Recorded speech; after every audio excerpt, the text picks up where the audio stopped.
যদি রাত জাগলেই সফলতা আসত তাহলে চকিদার সবচেয়ে বড় ধনী হতো। যদি বেশি কথা বললে সম্মান বাড়ত তাহলে তোতা সবার থেকে বেশি সম্মান পেত। যদি বই পড়লেই টাকা আসত তাহলে লাইব্রেরিতে কাজ করা প্রতিটি মানুষ কোটিপতি হতো। যদি কঠোর পরিশ্রম করলেই সফলতা আসত তাহলে প্রতিটি শ্রমিক কোটিপতি হতো। যদি ভালো কাপড় পরলেই মানুষ ধনী ভাবত তাহলে পুতুল সবচেয়ে বেশি সম্মান পেত। এই দুনিয়া তোমাকে বিভ্রান্ত করছে। আসল খেলা মস্তিষ্কের। যেসব মানুষ বড় বড় কথা বলে তারা কোথায় সফল হতে পারে না। বাঁচতে হলে সিংহের মতো বাঁচো। ভেড়ার মতো বাঁচলে নিজের অস্তিত্ব হারিয়ে ফেলবে। নিজের যোগ্যতায় নিজেকে গড়ে তুলো, কারণ এই দুনিয়া শুধু সফল ব্যক্তিদের মনে বাঁধে। একবার একজন বুদ্ধিমান পিতা তার ছেলেকে একটি দামি হিরে দিল এবং বলল, যাও, এটার মূল্য যাচাই করে, কিন্তু এটা বিক্রি করবে না। ছেলে সবজি বিক্রেতার কাছে গেল এবং বলল, আপনি এই কাচের টুকরোর বদলে আমাকে কি দিবেন? সবজি বিক্রেতা মনোযোগ দিয়ে দেখল এবং বলল, এটার বদলে তোমাকে 1 কেজি আলু দিতে পারি। ছেলেটি কিছু না বলে হিরে নিয়ে এক সোনা বিক্রেতার কাছে গেল। সোনা বিক্রেতা সেটা দেখল এবং বলল, এটার বদলে তোমাকে 1 লক্ষ টাকা দিতে পারি।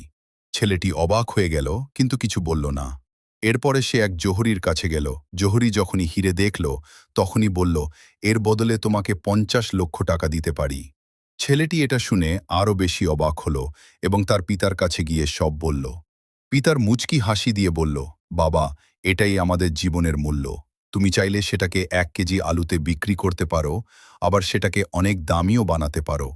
এরকম নতুন নতুন ভিডিও পেতে ফলো করুন। আমরাই শেষ প্রজন্ম যাদের কাছে এমন নিষ্পাপ মা আছে যার কোনো সোশ্যাল মিডিয়া অ্যাকাউন্ট নেই, আর দুনিয়াকে দেখানোর কোনো প্রয়োজন নেই যে মা আমাদের কতটা ভালোবাসে। মা তার ভালোবাসা ছবিতে নয়, দোয়াতে রাখে। মা স্ক্রিনে আসে না, কিন্তু প্রত্যেক নামাজের পরে দোয়ায় আমাদের নাম রাখে। অনলাইনে আমাদেরকে খুঁজে না ঠিকই, কিন্তু ঘরের দরজায় সবসময় নজর রাখে কখন ঘরে ফিরব। আমাদের সফলতায় ফেসবুকে পোস্ট করে না, কিন্তু চুপ করে নামাজের সিজদায় লুটিয়ে পড়ে। যদি আপনারও মা এরকম হয় তাহলে অবশ্যই কমেন্ট মা লিখে লাভ রিয়্যাক্ট দিন, এবং মাকে ভালোবাসলে ভিডিওটি শেয়ার করুন। গ্রামের মানুষ গরু পোষে আর কুকুর খোলামেলা ঘুরে বেড়ায়। শহরে মানুষ কুকুর পোষে আর গরু খোলামেলা ঘুরে বেড়ায়। গ্রামের বেকার অশিক্ষিত লোক গরু চড়ায়, আর শহরের শিক্ষিত লোক কুকুরকে ঘুরতে নিয়ে যায়।